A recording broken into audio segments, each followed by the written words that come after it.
평생을 함께 살아온 부부가 은퇴 후 오히려 멀어지는 이유 혹시 알고 계신가요? 오늘은 은퇴 후 가까워질수록 멀어진 부부의 이야기입니다. 시작하기 전 구독과 좋아요로 함께 해주세요. 이종남 씨 67의 나이로 회사의 마지막 날을 맞이했습니다. 35년 동안 매일 아침 같은 시간에 집을 나섰던 그가 이제는 꽃다발을 들고 집으로 돌아왔습니다. 오랜만에 느껴지는 해방감이 가슴을 채웠지만 현관 앞에 서자 묘하게 낯선 공기가 느껴졌습니다. 이제 그는 매일 집에 머무는 남자가 되었고 앞으로의 시간은 아내와 함께 채워야 할 빈칸이었습니다. 그는 문을 열며 생각했습니다. 이제 우리만의 시간이 시작되는구나 라고. 하지만 그 시간이 얼마나 복잡한 감정들로 채워질지 그는 아직 알지 못했습니다. 은퇴 이후 두 사람은 처음으로 하루 종일 같은 공간에 머물렀습니다. 아침 식탁에서 신문을 펼치는 남편의 손소리가 아내의 설거지 리듬과 겹쳤습니다. 점심을 준비하는 부엌에서도 오후의 낮잠 시간에도 저녁 뉴스를 보는 거실에서도 서로의 존재가 느껴졌습니다. 함께 있고 싶어서 기다려왔던 노후였지만 막상 하루의 대부분을 공유하는 일은 생각보다 쉽지 않았습니다. 남편은 아내의 동선을 신경 쓰게 되었고 아내는 남편의 시선이 부담스러워졌습니다. 각자의 리듬이 서로를 흔들기 시작했고 익숙했던 일상은 조금씩 삐걱거리기 시작했습니다. 두 사람 모두 이 변화를 느꼈지만 누구도 먼저 말을 꺼내지 못했습니다. 시간이 흐를수록 그들의 대화는 점점 줄어들었습니다. 아침 인사는 짧아졌고 하루 중 나누는 말은 필요한 것들 뿐이었습니다. 같은 집에서 같은 하루를 보내지만 두 사람의 시선은 자꾸만 엇갈렸습니다.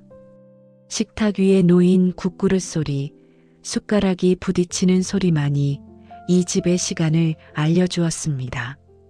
남편은 거실 소파에 앉아 텔레비전을 켰고 아내는 방에서 스마트폰을 들여다보았습니다. 말을 아낄수록 공기는 무거워졌고 서로를 향한 시선은 점점 더 불편해졌습니다. 싸우지 않았지만 그렇다고 가까워지지도 않는 이 거리가 두 사람을 천천히 지치게 만들었습니다.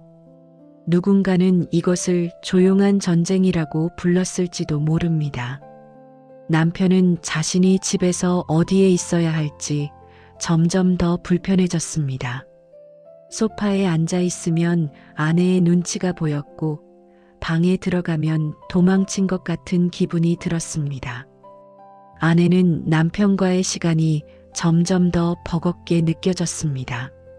함께 있지만 대화가 없는 시간은 혼자 있는 것보다 더 외로웠습니다. 하루의 대부분을 함께 보내면서도 두 사람의 마음은 서로 다른 곳을 향하고 있었습니다.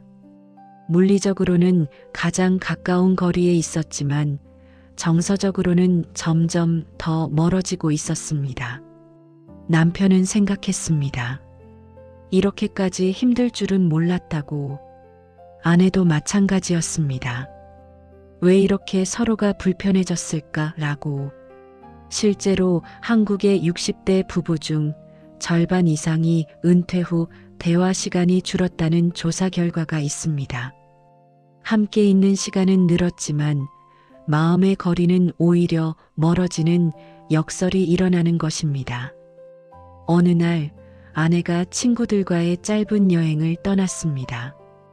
이틀 동안 집을 비운다는 말에 남편은 고개를 끄덕였습니다.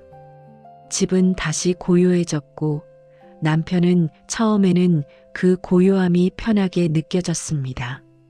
아무도 신경 쓸 사람이 없고 아무 소리도 내지 않아도 되는 시간이 찾아왔습니다. 하지만 저녁이 되자 그 고요함은 점점 허전함으로 바뀌었습니다. 식탁에 혼자 앉아 간단한 저녁을 먹는데 식탁이 너무 넓게 느껴졌습니다.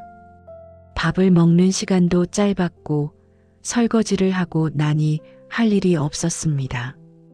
텔레비전을 켜도 재미가 없었고 소파에 누워도 뭔가 허전했습니다. 그는 그제야 깨달았습니다. 조용함이 평화가 아니라 관계가 사라진 자리라는 것을, 아내가 없는 집은 집이 아니라 그냥 건물일 뿐이라는 것을. 며칠 뒤 아내가 돌아왔습니다. 현관문이 열리는 소리, 가방을 내려놓는 소리, 부엌으로 향하는 발소리가 집 안에 다시 울려 퍼졌습니다. 남편은 거실에서 그 소리를 들으며 가슴 한쪽이 따뜻해지는 걸 느꼈습니다. 저녁 식사 준비를 하는 아내의 움직임이 익숙하게 느껴졌고 부엌에서 나는 냄새가 집을 채웠습니다. 두 사람은 식탁에 마주 앉았습니다. 대화는 여전히 짧았지만 분위기는 확실히 달라져 있었습니다. 남편이 먼저 물었습니다. 여행은 어땠냐고. 아내가 웃으며 대답했습니다. 좋았다고, 그리고 집이 그리웠다고. 서로 많은 말을 하지 않아도 두 사람은 알 수 있었습니다. 이제는 조금씩 서로의 속도에 맞춰가기로 한 것입니다. 식탁 위에 오랜만에 미소가 돌아왔습니다. 그 이후로 두 사람은 각자의 시간을 만들기 시작했습니다. 남편은 아침마다 공원 산책을 시작했고 오후에는 동네 도서관에 들르곤 했습니다. 아내는 친구들과의 취미 모임을 이어갔고 혼자만의 시간을 소중히 여겼습니다. 서로의 부재는 더 이상 불안이 아니라 여유가 되었습니다. 떨어져 있는 시간 동안 두 사람은 각자의 하루를 채웠고 그 하루는 저녁이면 다시 식탁 위에서 만났습니다. 남편은 산책하며 본 풍경을 이야기했고 아내는 친구들과 나눈 이야기를 들려주었습니다. 대화는 자연스러워졌고 웃음도 늘어났습니다. 그들의 사랑은 함께 있는 시간보다 비워진 시간 속에서 다시 자라고 있었습니다. 가까이 있을 때는 보이지 않던 것들이 한 걸음 떨어져 있을 때 비로소 선명하게 보였습니다. 서로를 향한 그리움이 다시 피어났고 작은 것들에 감사하게 되었습니다. 거리는 단절이 아니라 사랑을 위한 여백이었습니다. 은퇴 후 부부의 사랑은 늘 함께 있는 데서 자라지 않습니다. 한 걸음의 거리를 두고 서로를 바라볼 때 그리움이 다시 피어나는 것입니다. 두 사람은 여전히 같은 집에서 서로 다른 하루를 살아갑니다. 하지만 그 하루의 끝에는 함께 웃는 식탁이 있고 서로를 향한 따뜻한 시선이 있습니다. 가까워질수록 필요한 건 더 많은 시간이 아니라 서로를 위한 여백이었습니다. 사랑은 붙어 있는 것이 아니라 적절한 거리에서 서로를 존중하는 것이었습니다. 이종남 씨 부부는 이제 알고 있습니다.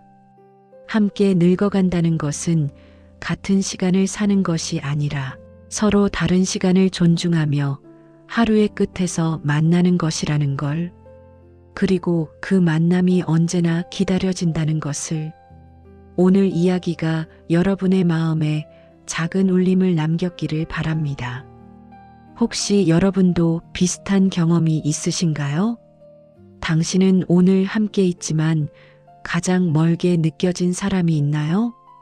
은퇴 후 부부 생활에서 느낀 점이나 서로를 위해 만든 여백이 있다면 댓글로 나눠주세요.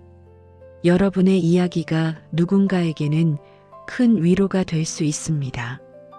이 영상이 도움이 되셨다면 구독과 좋아요로 함께해 주시고 소중한 분들과도 공유해 주세요. 다음에도 더 좋은 이야기로 찾아뵙겠습니다. 감사합니다.